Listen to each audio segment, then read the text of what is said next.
suffered a real, just nasty knee injury. I mean, if you saw it, it looked like, he tore something, he broke something, he did something to that knee. And it could have been a lot worse, but it looks like he will miss the remainder of the regular season, but he's supposed to be evaluated in 2 to 3 weeks. Now, he could miss, the first round of the playoffs even. It's not out of the realm of possibility depending on how his knee rehabs.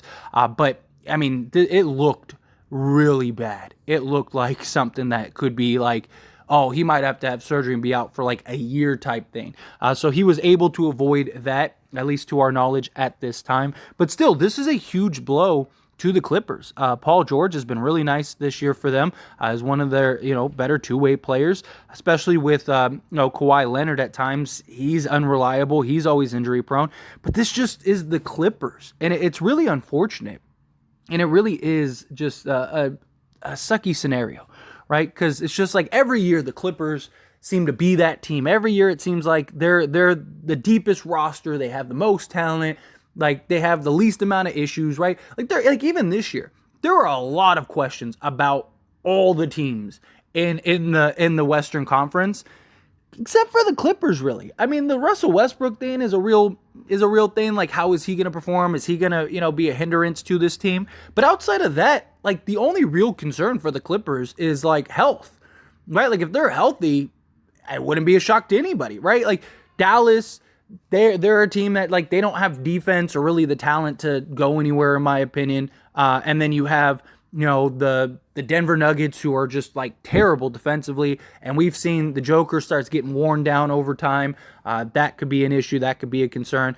You have multiple teams like the Grizzlies, who, like, how are they going to fare? What's going on with the Warriors, right? The Warriors can't win on the road. The Lakers, are they even going to get in? And if they do get in, like, can Anthony Davis stay healthy? Is this team really going to mesh and work well enough, fast enough for them to be a contender? The Sacramento Kings, they don't play any defense, and they're all young and inexperienced. Are they going to have the goals to win it all?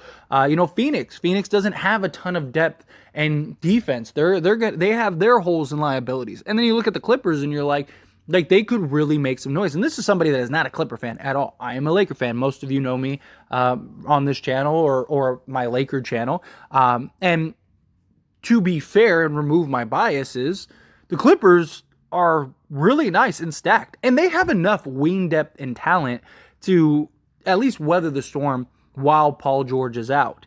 But there is, growing issue with, are they going to be able to, one, avoid the play-in, which is a real concern, and two, if they don't have Paul George, are they going to be able to win a first round, right? Because, right now, they are in 5th place, but they are only 2.5 games out of being out of the playoffs entirely. Literally, like, they could miss the playoffs this year if they go on like a 3 or 4 game losing streak. And it's not like they have like a super easy schedule. The Thunder just beat them, so it's very likely that the Thunder could beat them again tomorrow. And now you don't have Paul George, who he was kind of the driving force in that fourth quarter that was keeping them in the game and looking like that they could come back and win until, he ends up going down and getting hurt. But you have other teams that are trying to climb the ladder. Again, the Lakers, the Timberwolves, they're getting Karl Anthony Towns back, although they're missing Ant-Man, but still, Towns, he could be a huge factor that could get the Timberwolves up and running. The Clippers could easily fall into like the 9 or 10th seed, and that could be a huge, huge problem. They're gonna have to really rely on Kawhi Leonard, and Kawhi Leonard is not really a guy that you can count on. He's not a guy that is somebody that, yes, when he plays, he's an incredible talent. Arguably one of the best two-way guys, if not the best two-way guys in the league. His mid-range is just pure butter. His ability to just guard and play defense is just bar none. But he's probably going to miss more games the rest of the year. Hopefully not, but they will. And it's so disappointing to see this Clippers team. It's just every year. And this is what I've talked about. I've talked about this before, and I've said, like, I can't believe in the Clippers until they prove to me otherwise, because it's like every year something happens. Sometimes it's just bad luck like this. This was just an unfortunate scenario. Just a sucky situation. You know, this isn't like on Paul George. Like, it's not like he was purposely trying to hurt himself or nothing. You know, it sucks. It's unfortunate. But this team is, paying out the behind, and it's just the Kawhi Leonard and Paul George experiment is just, it hasn't worked. I mean, they've been to one conference finals. Outside of that, they've been a second round exit every year.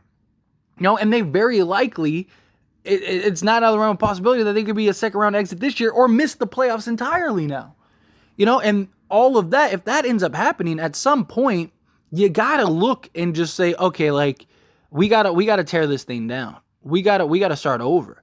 But who's trading the farm for Kawhi Leonard?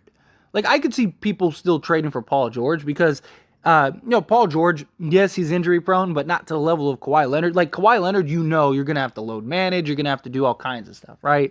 So I don't know how many teams want the headache of that. Although when he does play, depending on the rest of your team and the rest of your roster, you could be really good. It's a rough situation. And the Clippers don't have a very favorable schedule. I mean, seriously, they play the Thunder, who just beat them. Then they play the Pelicans, who are fighting for a playoff spot. And then after they play the Pelicans, they have the Bulls, who have been playing really good basketball as of late. And then they got the Grizzlies twice in Memphis. And the Grizzlies have been really good at home this year. So you got to play them essentially back to back on the 29th and the 31st in Memphis. You could drop both those games. Like, it's not out of the realm. And then they play the Pelicans again. So, I mean, it's not out of the realm of possibility that they lose like 5 out of their next 6, maybe even all 6 games.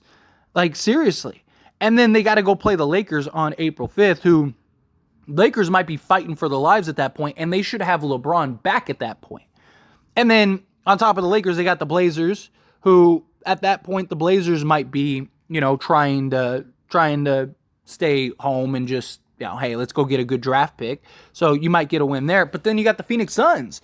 And depending on where the Suns are at, they might play their guys for the last game of the season. Now, I think if the Suns are locked up, and I've said this also for the Lakers game, because the Lakers play the Suns too later on in the season in April. And I said, that depending on where the Suns are, they may just rest guys.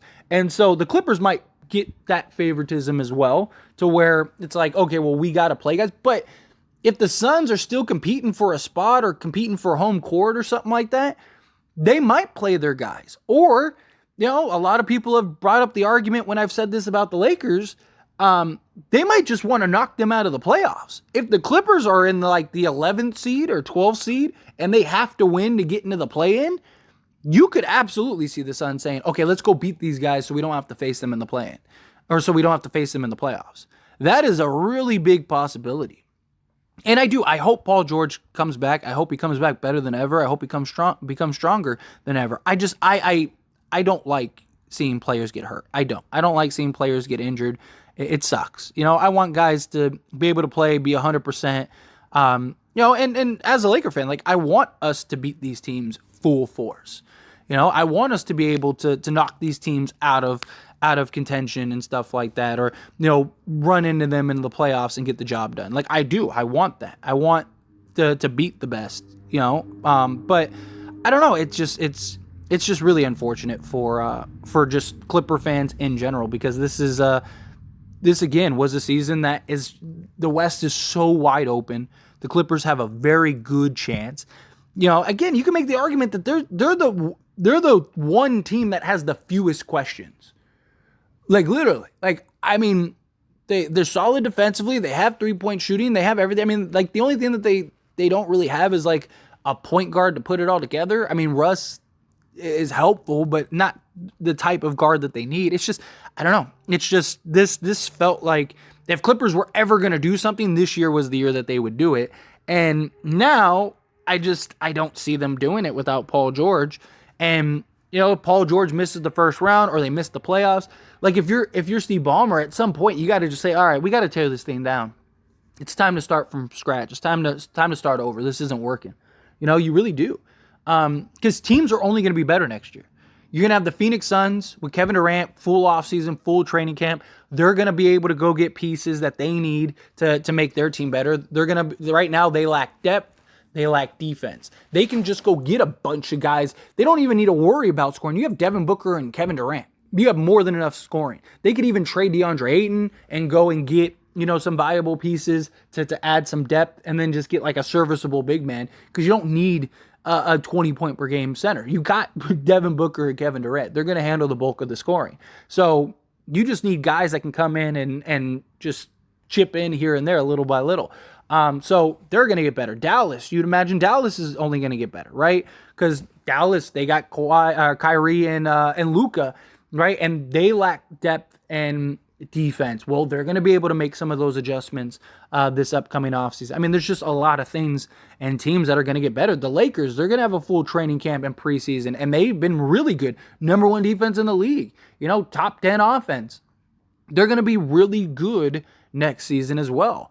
And they're going to be able to tweak stuff and become better. Denver, number 1 in the West. They're probably going to tweak stuff and get better. Like, it's just, if you're the Clippers, you're kind of stuck right now. And your team I don't see a scenario where they're going to be able to pull this out. It's really rough. But anyway, as always, this is a discussion, so I pass the question on to you. Let me know your thoughts and opinions down in the comments below. What do you think? Do you agree? Disagree? How do you feel? Whatever your thoughts are, love to hear it. Let me know down in the comments below.